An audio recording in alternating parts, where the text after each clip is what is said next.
think I'm going to start with something fairly straightforward and simple. I'm going to make a few beads, and this is tips of some of the tines of a moose antler. Really, there isn't much I can do other than make beads. I mean, there is, but there isn't many options that I want to dive into and create things with a small piece, a small tine like this.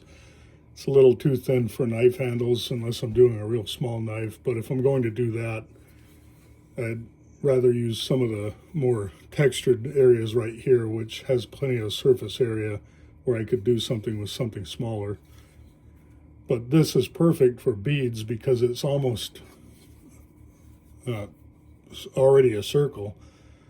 So basically, if I cut this into, this is probably going to make 2 or 3 beads, at least, no, maybe 4 if I cut it off right here. So first things first, I'm going to cut straight right here. And just to give you guys an idea of what I'm going to be doing, so I don't just do it, I'm going to cut and try to follow this line right here. That way, or you know what? I'm just going to change it up a little bit and cut this line right here.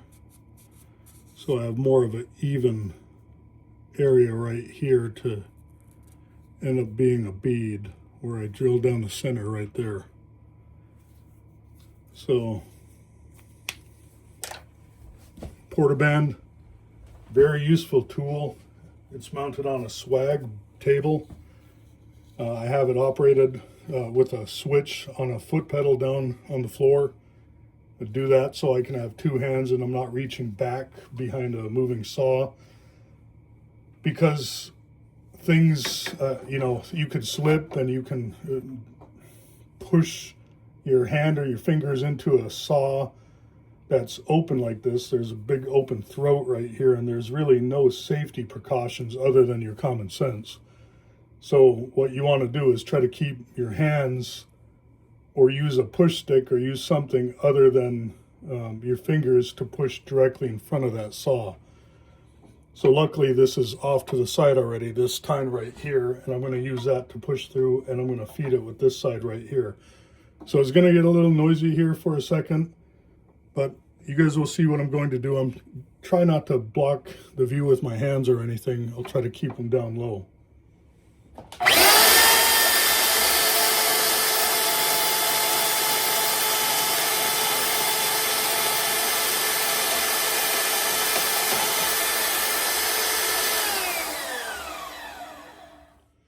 As you can see, that left a pretty decent cut. What I'm going to do is kind of do the same thing with this right here, but because it flares out and it gets a little too thin, I'm probably just going to cut this one right here. And that way I can get maybe 1, 2, 3, 4 beads. Hope you guys can see that right there.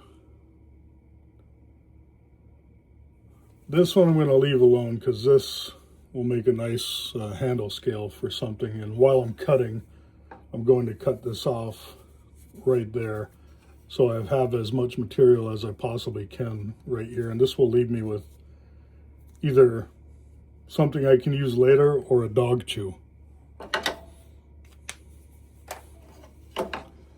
So first things first, I think makes sense to go one by one. That way I have the control of this whole piece right here, and I'm not trying to use my hands to cut with something small.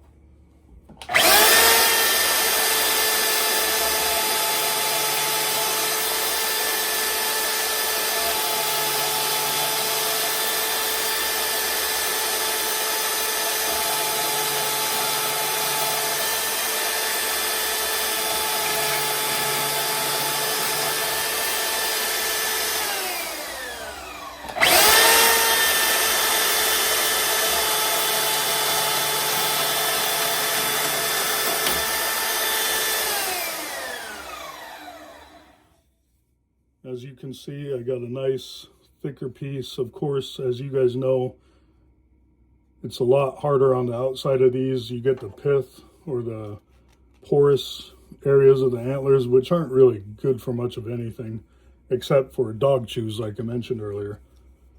So this, I used to have a bucket down here that I just threw these in when I was processing them, but it's gone now, so I'm just going to stick it off to the side. So that leads me to this piece right here, and maybe I should have did what I did with the other ones to this. Hindsight's always 20/20, but I'll show you how much different it is when you're having to do this with very minimal hand support. It makes it a little more awkward, and you see your hands get a lot closer to the saw or the saw blade, and it's not uncomfortable for me, but it's much less safe than what I was doing before.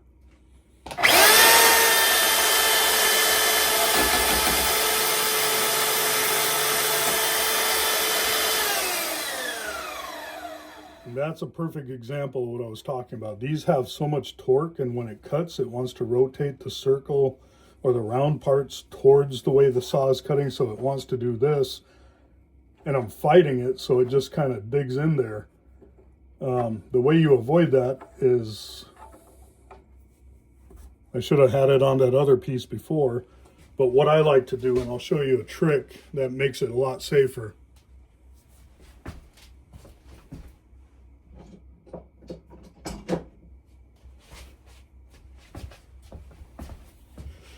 So I got a pair of channel locks that I glued in with contact cement, some leather padded jaws, and I'll open that to the approximate width where I can safely grab this. Now that's not going anywhere, and I can cut that, and it basically gives me the handle that I was wanting before. So here goes.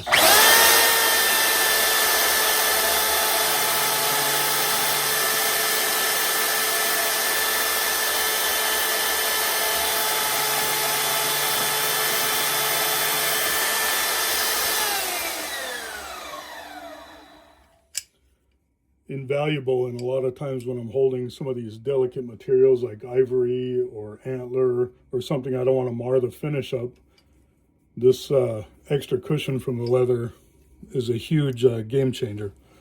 And I'll show that to you guys here. Nothing special, just some contact cement, some glue, some leather. And the leather doesn't even need to be perfect. You glue it on there and you close it shut between something and you cut it straight with a razor. All right, so what we're looking at here is the beginnings of 8 beads, okay? So I'm gonna hold off onto these, put them off to the side, and I'm going to do the same thing with the walrus ivory. So this, of course, would make a nice knife handle, but it's pretty small. There's, you know what, now that I say that, I'm going to save that for a knife handle.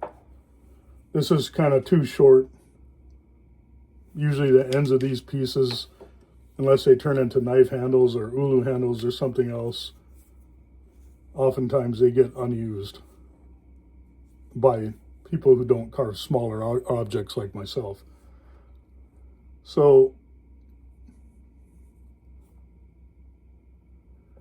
I'm gonna make shorter, fatter beads with this ivory because, of course, it's more expensive and, you know, it's a little harder to get. I want to maximize what I have. So as you can see, I made some marks on there. I'm gonna go grab those pliers again that I just put away.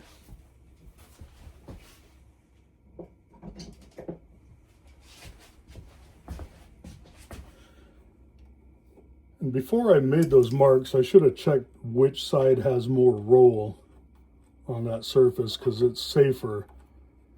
And they're about even, you know, so it's no biggie on that one.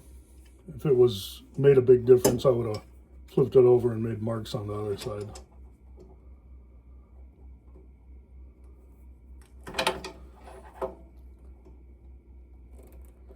All right, so got a little bit of an issue. You see how that's too round to be grabbing like that? So what I'm probably going to end up doing is grabbing it from the top right here and see if that makes any difference. Okay, yeah, that'll work. But I don't want to be pushing my hand into there, so and there it just rolled. Yeah, you know, sometimes when things like this happen, you gotta not take shortcuts and risk hurting yourself. You do and try to do the right thing that's safer. So I'm gonna turn your guys' view this way a little bit. This is my disc sander. This is just a motor with a variable speed controller, and this is a two-phase motor, which means I can control the speed on it, and it's bidirectional. So it can go counterclockwise or clockwise and counterclockwise. It's mounted on this little table here that I welded. I have a 45-degree table sitting in the back right here that I can swap out. And let me kind of get this off your guys' view, off the way.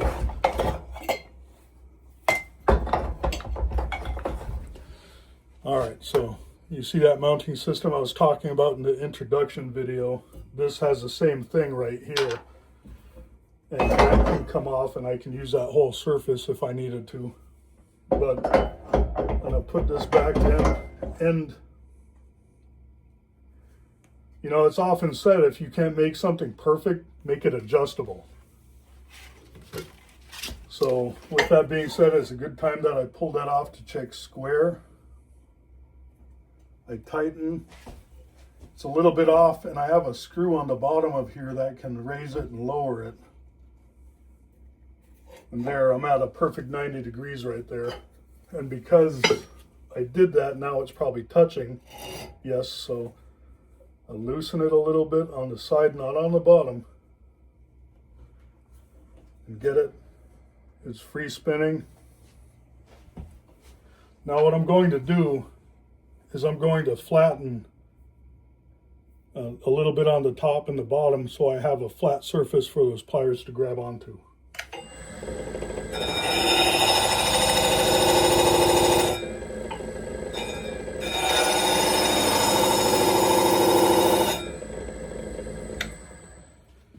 You can see that made quick work of that, and because I'm making a bead, that leaves plenty of room for me to make a bead that's kind of still organic in nature. So I'm going to turn you guys back over here.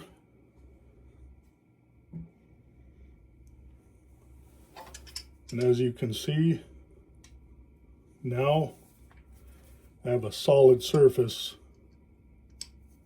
that these pliers can grab onto, and now they're not going to move. Much safer. I'll keep my fingers now.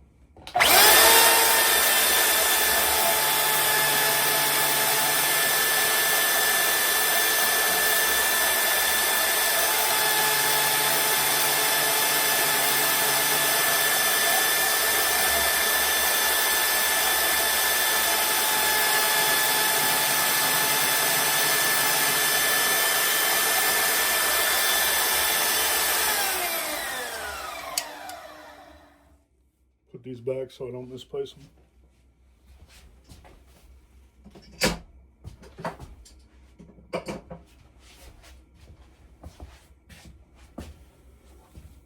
So now I'm left with these pieces, which obviously are not going to be something that I can turn real easy or spin on a drill to get kind of a circular shape, not perfect, but circular. I guess that's kind of what they are now. But I guess a little more pleasant to the human eye, so it's not so disproportionate. Because, you know, we get a little picky. So what I'm going to do before we go any further is take all these pieces, go over to the drill press. I'm going to look and see where they probably would be best drilled. And with these, the smaller ones, I'm just going to go dead center in these. And with this, because you don't want to drill into that, I'm going to sand that flat before I go over to the drill press. But essentially, we're going to drill out every single one of these. And with that being said, I'm going to go put on gloves, and I'm going to go grab those pliers again, because I'm going to need something to hold these while I drill a hole in these. So we'll come back right when I fix the camera angle near the drill press. All right, we're back. So I guess before I do anything, because I have my mini router table attached to my drill press, and it is plugged in, you know, just because out of habit, I don't want that sitting there spinning and having the potential to get me hurt. So I'm going to lower it below the head, so it's, if it does turn on, then it just scare me, that's it. Clean my work area a little bit.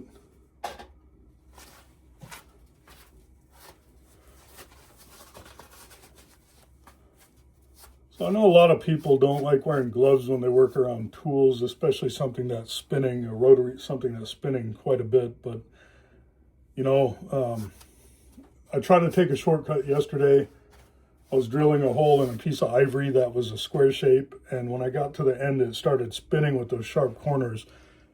And I tell you, before I did that, a little voice in my head was saying, "Hey, dummy, go get those pliers or put on gloves."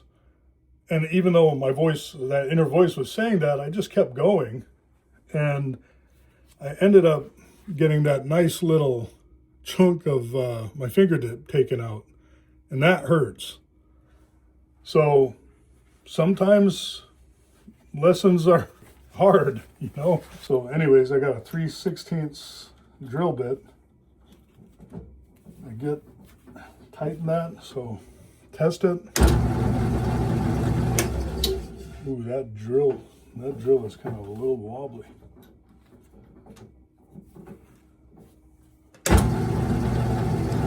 Okay, there we go, much better. Thought I bent that. So let me get a little bit more light so you guys can see what's going on here. And I guess I don't have any rhyme or reason of which one I'm going to drill first. And really just, I don't need a marked dead center. I'm going to eyeball it and then deal with any mistakes later. But pretty good track record of not messing this kind of stuff up. My arm might get in the way when I'm doing this. I'll try to be cognizant of you know, what's going on.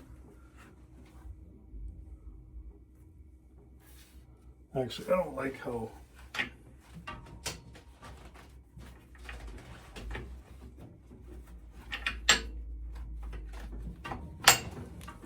I'm going to raise that up a little bit.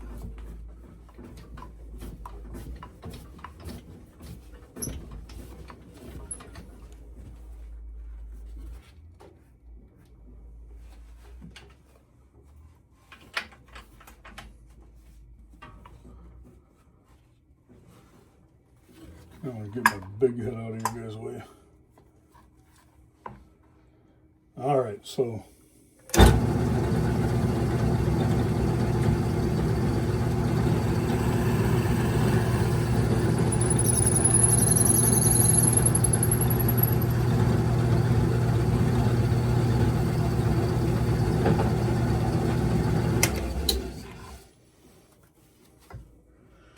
fairly straightforward.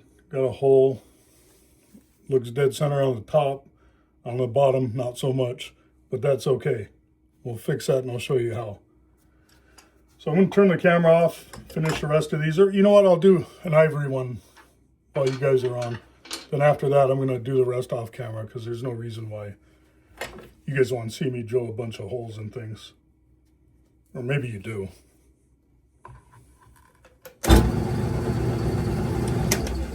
So ivory is much harder than antler. You guys will see the difference here. I'm not going to be able to just continually drill through like I did with the antler. And maybe I should have backed up on that antler once or twice, because this does get hot, especially with the ivory. It's very hard, it's brittle. So you want to take your time, sharp bit. When you drill down and you feel like if you're going through on something, you ever work on bone or anything that's dense, it's always good to clear out those shavings, because those shavings are what's causing the heat and the friction within the hole that you're drilling. And friction and heat in any brittle piece like this gives it the potential to crack.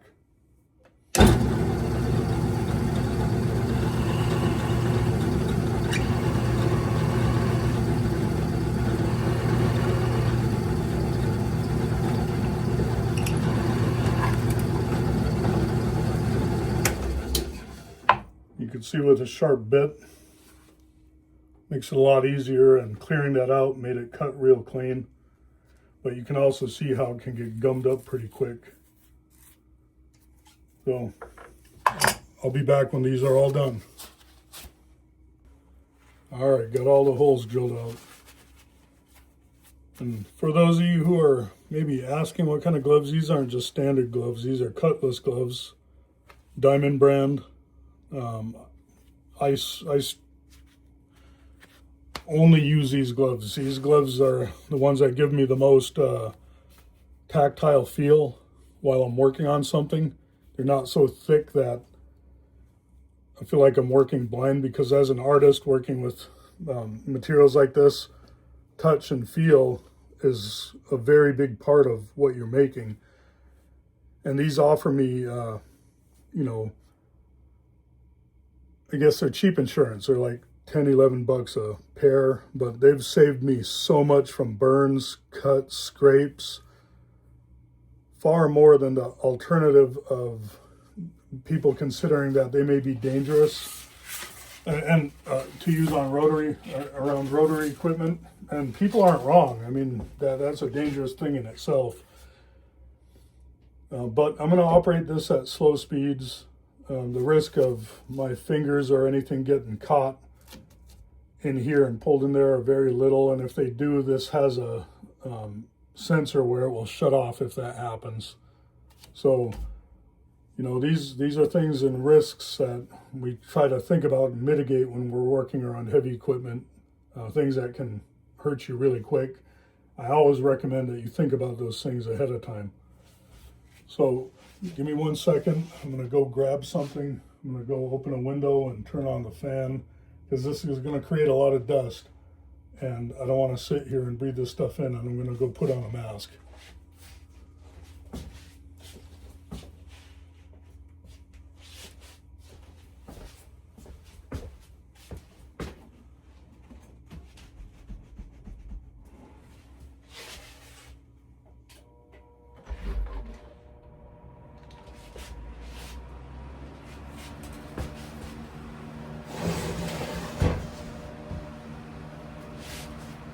So when I operate the fan, I need a window or the door cracked open, because it sucks a lot of air. And if you can imagine trying to pull air out of something where there's not a vent on the other side, it overworks the fan if that happens, and it's not as effective. So you'll hear a little bit of fan in the background. And what I got here, I'll do this one because out of all the pieces I got, this might be the most awkward one. But I'm going to put the surface of this down here on the table, and I'm going to try to round this off around that hole as best as I can. And again, it doesn't need to be perfect, but if I get it pretty close to there, and I keep checking on the other side to make sure I'm not getting too close to this hole. And one other thing before you get started is you want to make sure that you're square, at least on some level, with one of those surfaces. So this looks, I guess, yeah, it looks pretty straightforward. What I'm doing is matching up this with that line right there. And what I'm seeing is that that's going to work out pretty good.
So I think that's pretty close. I mean, it's not perfect, but then again, it doesn't have to be. I actually don't want them to be perfect because it gives it more of an authentic look, more of a handmade look. As long as it's not so wonky that it looks like it's out of place, it'll look right. And here's an example. So I have a lanyard on my Leatherman, and this is a moose antler bead. And you can see where it has a hard surface right here and it gets to some of the porous area right here. I actually filled that with thin CA glue, so it's just as hard, but it gives that beautiful contrast look right there. And if you look at it from this angle, you could see it's a little bit like off kilter, but that doesn't matter for the function of what I need this to work for. What I need this to work for is to give me some purchase if it slips out of my hand, let's say, or to pull it out of my pocket. If I'm using this knife, my hands are cold, it's slippery, and it catches, it gives something for that to catch onto. So, not just for looks, although it does accomplish that, this actually has some pretty good function to it. So that's kind of what we're making, if you guys need a visual of what we're working towards. So you also see that I drilled 2 holes in this one and in this one. I was looking at that, and when I talked about wasted materials and ivory being expensive, that popped into my head. So I want to be careful, and I want to mark those off kind of where I'm going to cut and see how that looks, so I can get 2 beads out of that one piece.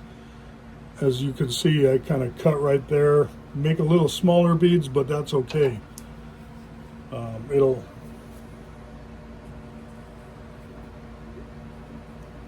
definitely still show that they're ivory, and actually I think the smaller ivory bead with a little bit bigger moose antler bead are probably the prettiest pair of lanyard beads that I make.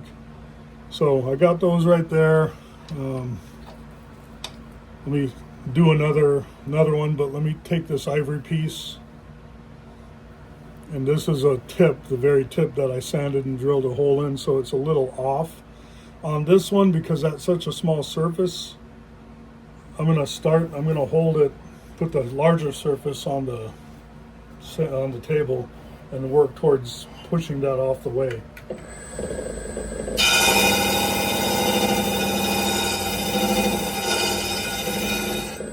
I know my hand's getting in the way, but there's no safe way of me getting it out of the way, so try to show you what I was doing. That kind of looks a little more like doable for when I put it in a chuck or a drill and I start spinning it, it's not going to be so off balance.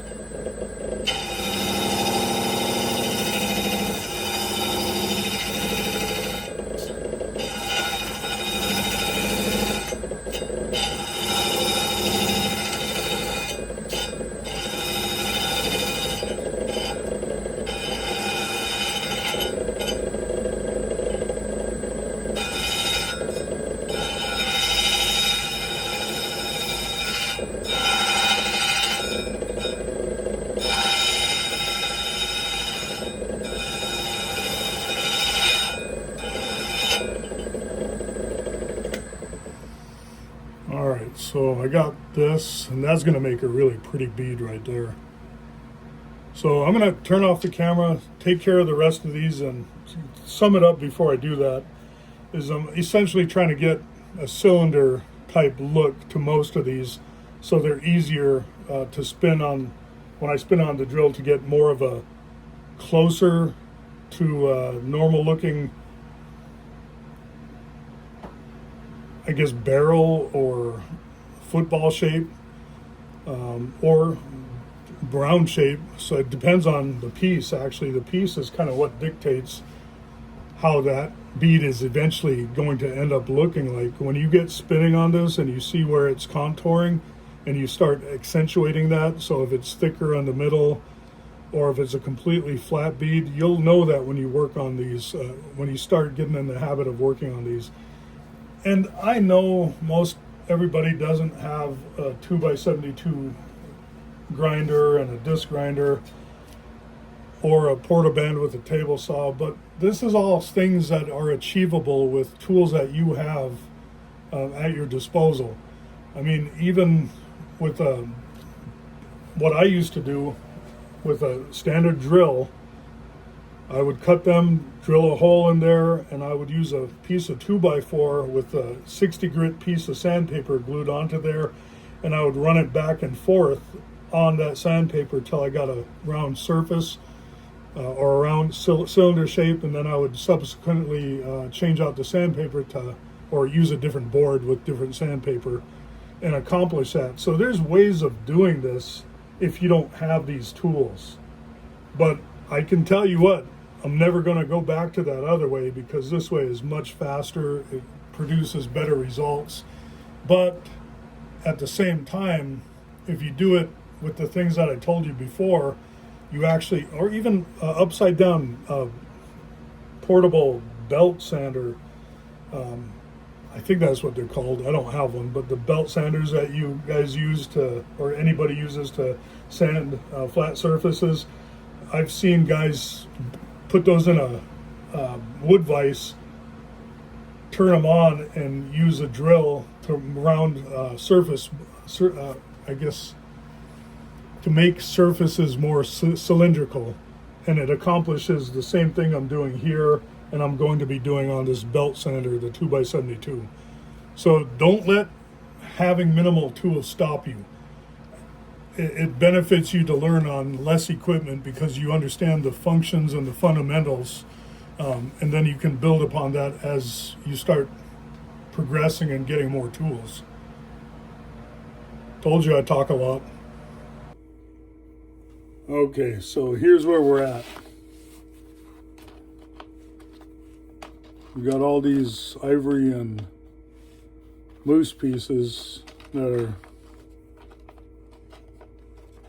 rounded to a certain extent so they go a little easier when we make these beads. As you can see, they're various sizes and shapes already, which is great because that's what you want to see with natural beads, is the inconsistency. And I don't mean that in a bad way. What I mean is you want to see the natural beauty of something that really, it doesn't feel manufactured or like there's thousands of them out there. You want something that's unique. And so remember, we used a 3/16 inch drill bit to drill these out. I have these 3/16 inch rods that basically what you want to do is put some of this medium or extra thick CA glue and get some squeezed right on the top, right in that hole, just enough to get some to fill in there and start seeping down. And what you want to do is push the rod, not all the way, leave a little bit, so when you sand it, it makes it a little easier so you're not getting to that tip of that metal.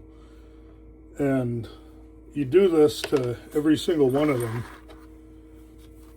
I like to have as many ready to go as I can. It makes it just an easier process.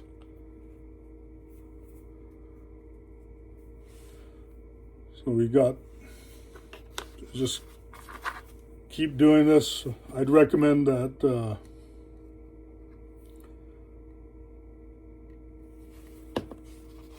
you kind of just get them done and moved off so you're not having to worry about stuff later. Even if you want to work on them the next day, you at least have a little time for this glue to set up. And of course, if you need it done a little quicker, like if you wanted to work on them immediately, what you could do, and sometimes you get little stubborn ones like this, and all you need to do is give it a little tap.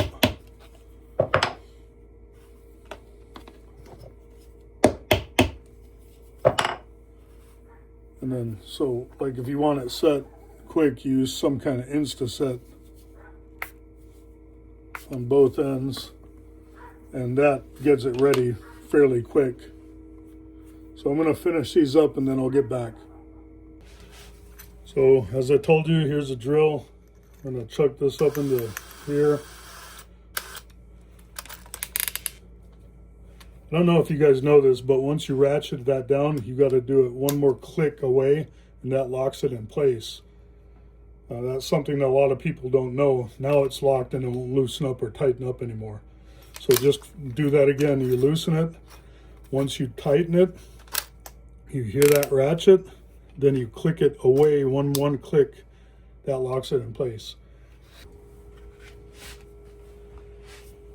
All right, so this is the slack portion of the belt that I was talking about. This is the platen, the ceramic platen, the waterfall platen up here. But this part right here is what I'm going to be using. If you see there's some flex there.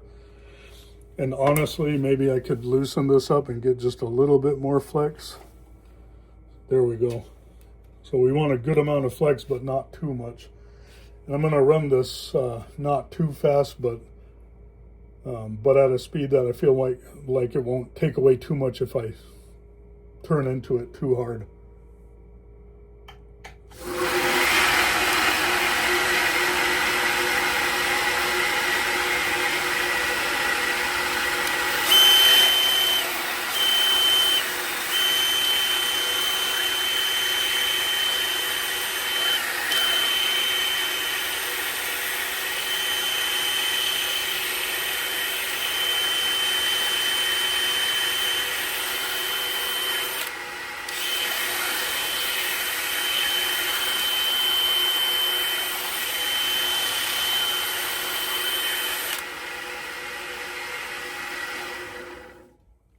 You can see we're starting to get the shape that we want.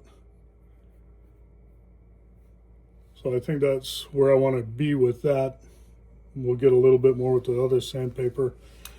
But now you're going to see me start using the drill like this and kind of rotating it from this point. Gets a little tricky. You don't want to go too far. And of course, I'm dealing with some limited space with my disc sander right here. So here we go.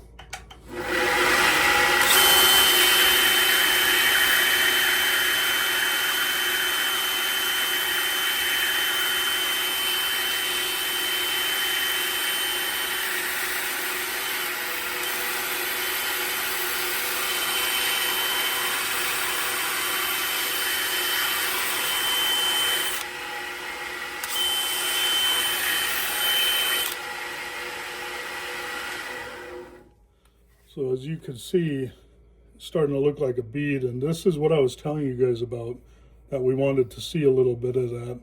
I don't want to go too far because that gives it character right there.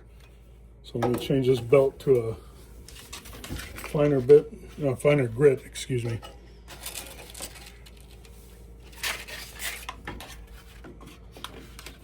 That was 60, now we're at 120. And this is going to be quick, so I'm not going to run it too far on here. I'm just going to make sure some of these big gouges and scratches go away. It makes it a lot easier.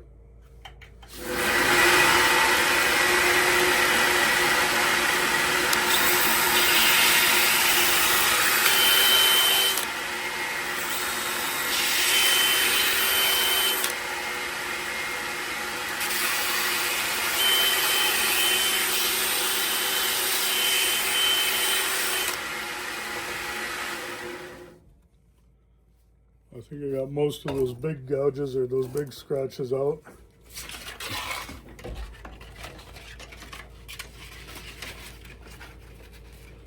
Again, pardon my reach. I guess maybe hindsight's 20/20. Maybe I should have got these belts set up ahead of time so I look like I'm a professional or something.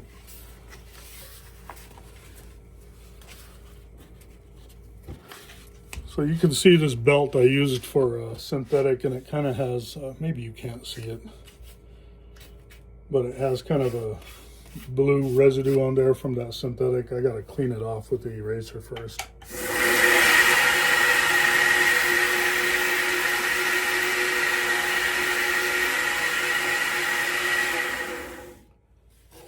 All right, Now that that's clean, here we go.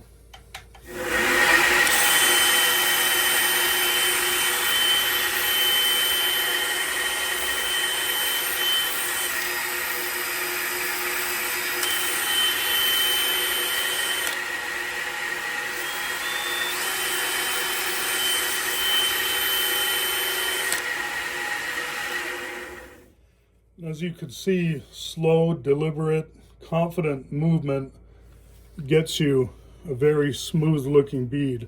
And when I said it looks a little off or a little unorthodox, I'm going to spin it slowly for you guys so you see it's not perfectly cylindrical, but it looks great, I think. So you can see it's not on axis completely, but it looks like a natural bead. So let me show you how I get this removed so we can flip it around and fix that little flat end. So I'll put this in the vise, give it a little gentle movement so it's tight enough but not too tight to get out. And what I want to do is angle the flame down. I don't want to angle it up because it will burn the bead. And what we're trying to do is heat it up below here so the heat transfer comes up and it breaks the glue bond.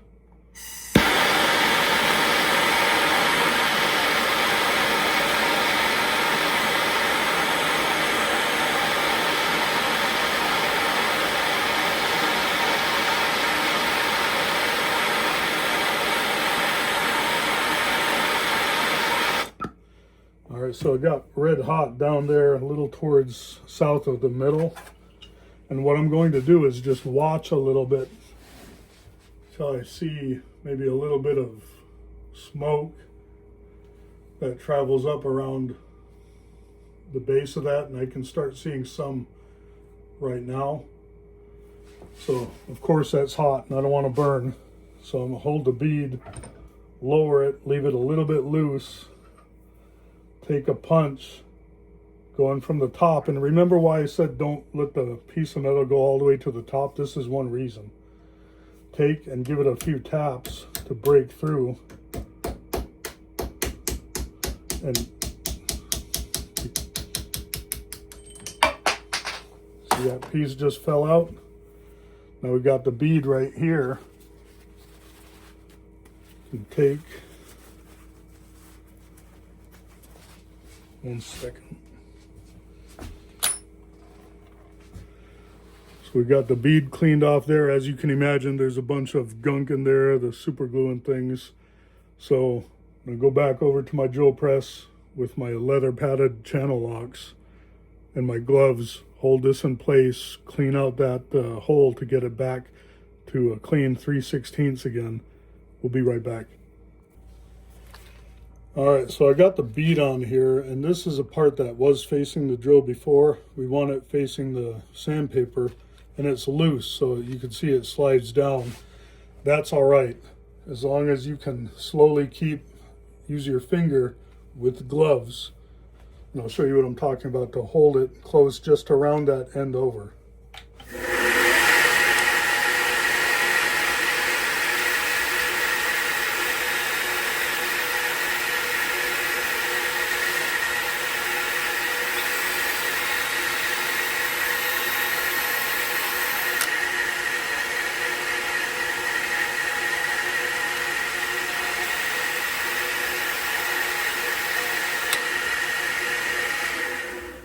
So I flipped it around because it was super glued on a piece of paper towel on the end.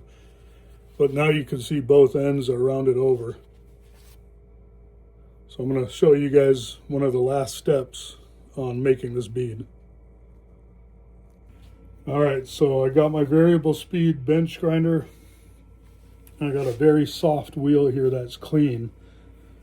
I know it doesn't look like it is, but what I'm saying is it's clean in the sense that it won't have black compound transferred into the grooves or the small little porous areas of the moose antler. And I'll double check this once it gets spinning to clean it off a little bit more with a scrap piece of antler. See, everything gets used here. So get this turned on. All I can say is Watch what I'm doing, and I'll try to explain at the end what I did if it's not self-explanatory by what I'm doing.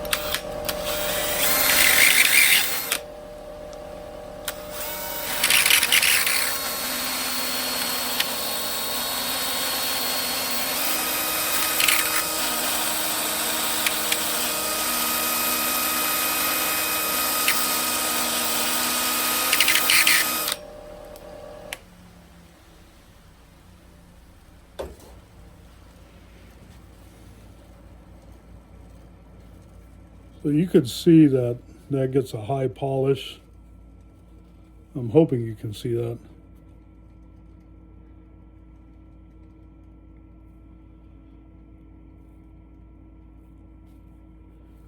That's a finished bead. And that's Moose Stag. This one is one I wouldn't put any of that chemical on there to darken it, because I think it looks perfect the way it is. One last step before I call it finished. Bring you back over to my work area. All right, so you got a little countersink bit. Anyone would work, but I recommend something that has kind of a, it flares out pretty good, and it's not a deep like cut. It's made specifically for something 3/16 to a 1/4 inch. And essentially all I'm doing is chamfering out the hole so you don't have a sharp edge right there.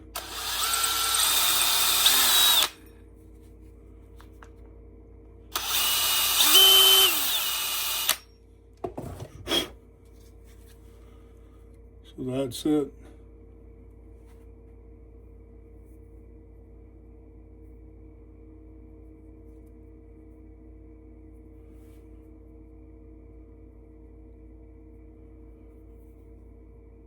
I'll give you an example. It started off something looking like this, and we ended up with a beautiful bead for a lanyard or something that you would want to use it on, or somebody would want to use it on rather than that. Well, I guess that's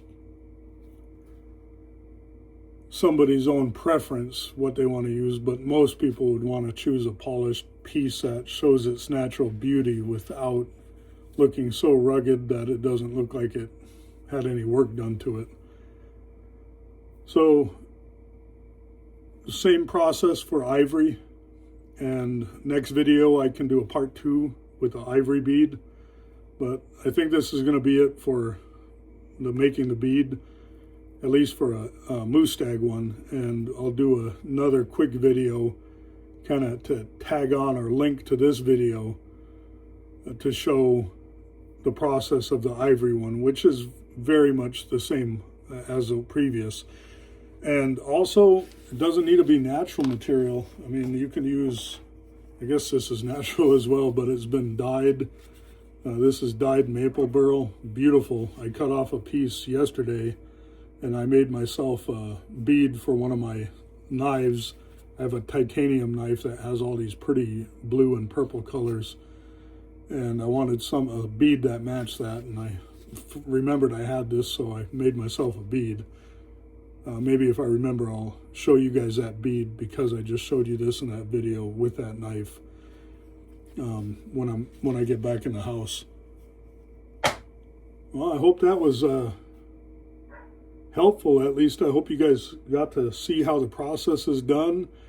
I hope I did, I guess, you guys justice and step by step. I know I probably didn't explain everything, but what I would stress the most is proper preparation. So you guys get this to to the point where it's not going to sit there and bounce whenever you hit it on a piece of sandpaper. And even if that takes, once you get to this point, if it doesn't feel like it's perfectly round like this one, you could see where it needs to be taken down a little bit more. And you could still do that with this piece. You can take this and with your hand slowly rotate it till you take off some of the high points, and it makes for a little more of an even bead. But hey, again, thank you. This is James from Works. You guys have a wonderful day. Good night, good morning, whatever it is when you watch this. I would appreciate you guys giving a thumbs up. I would appreciate you maybe thinking about subscribing if you feel like this is going to be helpful or fun for you to watch, maybe learn a little bit more. I'm new to this, and I'm new to YouTube, and I would love to see what ideas you guys have for wanting to learn how to do next. And if I don't know how to do it, I'll sit there and I'll learn with you guys. But if there's something that you guys would like to do and you guys missed that process with anybody else that's been doing this on YouTube, like specific how-to use fiber wheel, how to put a finish on a blade that you're refinishing, and then we'll go from there. I'd like any ideas you guys have, and then we can go through that.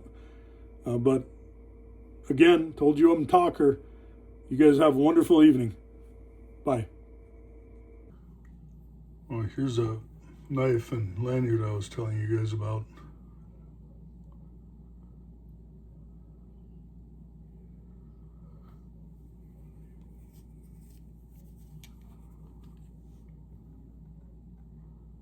Tell me that doesn't go with it.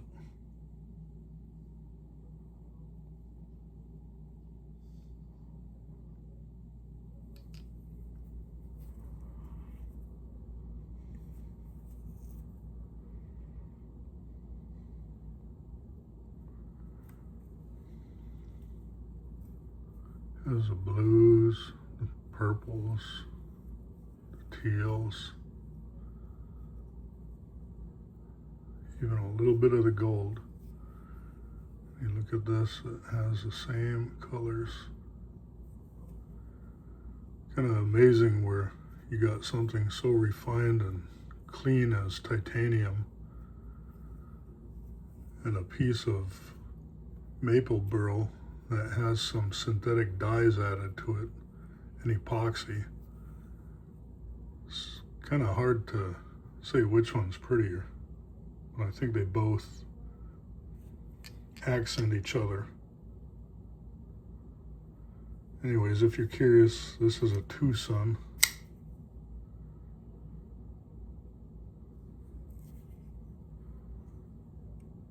Frame lock, titanium D2 steel.